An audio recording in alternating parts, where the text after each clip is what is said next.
السلام علیکم میرے پیارے دوستوں، D N T V Urdu story میں خوش آمدید۔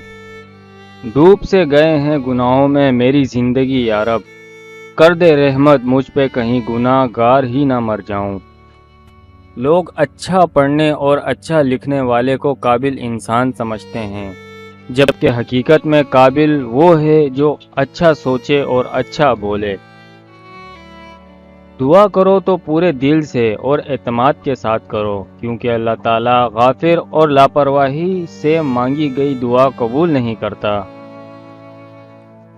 عقل مند بے وقوفوں میں کچھ نہ کچھ عیب ضرور ہوتا ہے، مگر عقل مند اپنے عیب کو خود دیکھتا ہے اور بے وقوف کے عیب دنیا دیکھتی ہے۔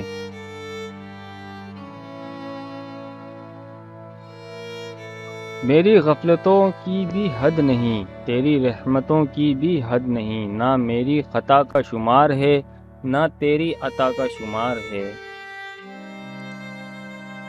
اگر تم چاہتے ہو کہ تمہاری زندگی پرسکون ہو جائے تو اللہ تعالیٰ کے آگے جھکو، سجدے میں جاؤ اور اللہ تعالیٰ سے باتیں کرو اور اللہ تعالیٰ سے دعا مانگو۔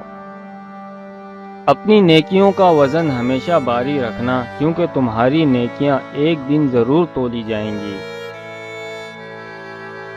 لوگوں سے پیار کرو اور چیزوں کو استعمال کرو، اگر اس کو الٹا کرو گے تو زندگی میں کبھی کچھ سیدھا نہیں ہوگا۔ مفت میں صرف ماں باپ کا پیار ملتا ہے، اس کے بعد دنیا کے ہر رشتے کے لیے کچھ نہ کچھ کرنا پڑتا ہے۔ اگر تم وہ نہ حاصل نہ کر سکو جو تم چاہتے ہو تو اسے قبول کر لو اور تمہارے پاس پہلے سے ہے۔ اچھے لوگوں کے ساتھ اچھائی سے پیش آنا بڑی بات نہیں، بلکہ برے لوگوں کے ساتھ اچھے سے پیش آنا بہت بڑی بات ہے۔